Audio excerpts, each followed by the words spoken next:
Travel ban కేసులో వాదనలు వినిపించేందుకు Trump సర్కార్ రెడీ అవుతోంది. శాన్ ఫ్రాన్సిస్కో అప్పీలేట్ కోర్టులో అటు ప్రభుత్వం ఇటు వ్యతిరేకుల మధ్య వాదోపవాదాలు జరగనున్నాయి. ప్రభుత్వం తరపున కోర్టులో ఆర్గ్యుమెంట్స్ వినిపించేందుకు 16 మంది ప్రభుత్వ న్యాయవాదులు రెడీ అయ్యారు. మరోవైపు ట్రావెల్ బ్యాన్కు వ్యతిరేకంగా వాదనలు వినిపించేందుకు 15 రాష్ట్రాలకు చెందిన స్టేట్ ఫెడరల్ లాయర్లు సిద్ధమవుతున్నారు.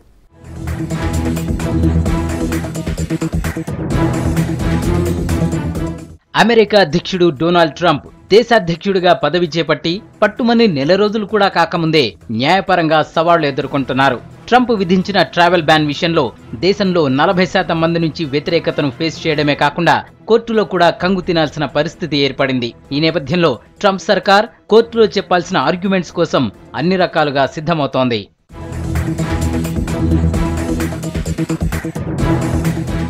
అప్పీలేట్ కోర్టులో ఉన్న ట్రావెల్ బ్యాన్ కేసులో ట్రంప్ సర్కార్ తమ వాదనలు వినిపించాల్సి ఉంటుంది. ఈ నేపథ్యంలో కోర్టులో ప్రభుత్వం తరపున రిటెన్ ఆర్గ్యుమెంట్స్ ను ఫైల్ చేశారు.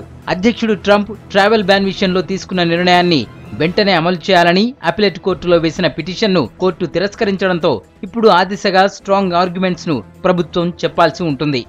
అయితే ట్రంప్ సర్కార్ మొదటి నుంచి చెబుతున్నట్టే జాతీయ భద్రత కోసమే ట్రావెల్ బ్యాన్ విధించామని చెబుతున్నట్లు ఇప్పుడు కోర్టులో కూడా అదే వాదనను గట్టిగా వినిపించబోతోంది. ఆ తర్వాత ఉగ్రవాదం, అమెరికన్ల భద్రత వంటి పలు అంశాలపై వివరణ ఇవ్వనుంది.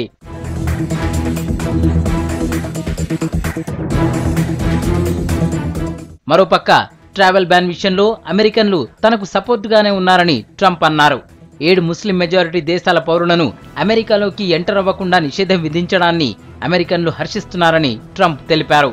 అదేవిధంగా అమెరికన్ల భద్రత కోసమే తాను ట్రావెల్ బ్యాన్ విధించానని మరోసారి ట్రంప్ స్పష్టం చేశారు. కోర్టులో కూడా అదే తేలుతుందని ఆయన అన్నారు.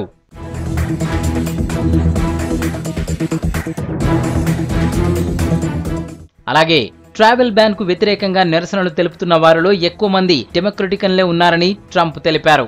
దేశంలో మెజారిటీ ప్రజలు తాను జారీ చేసిన పలు ఆదేశాలను వ్యతిరేకిస్తున్నారని వస్తున్న వార్తలను ట్రంప్ తప్పుబట్టారు. అవన్నీ ఫేక్ న్యూస్ అని అన్నారు. 53% మంది అమెరికన్లు వ్యతిరేకిస్తున్నట్లు ఇటీవల ఓ టీవీ ఛానల్ ప్రసారం చేసిందని, అయితే అలాంటి ఛానళ్లన్నీ తప్పుడు వార్తలను ప్రసారం చేస్తున్నాయని ట్రంప్ తెలిపారు.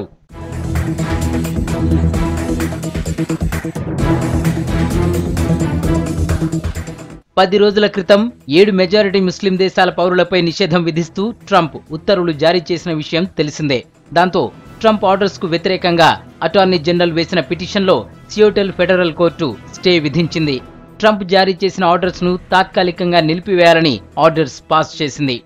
ఆ తర్వాత అమెరికా సర్కార్ కోర్టు ఇచ్చిన తీర్పును సవాల్ చేస్తూ శాన్ ఫ్రాన్సిస్కో అప్పీలేట్ కోర్టులో పిటిషన్ దాఖలు చేసింది. అధ్యక్షుడు ట్రంప్ తీసుకున్న నిర్ణయాన్ని వెంటనే అమలుకు ఆదేశాలు ఇవ్వాలని పిటిషన్లో కోరింది. అయితే అప్పీలేట్ కోర్టు పిటిషన్ను కొట్టివేసింది. ప్రభుత్వ ఆదేశాల అమలుకు వెంటనే అనుమతి ఇవ్వాలనే అప్పీలెంట్ సూచనను తిరస్కరిస్తున్నామని కోర్టు స్పష్టం చేసింది.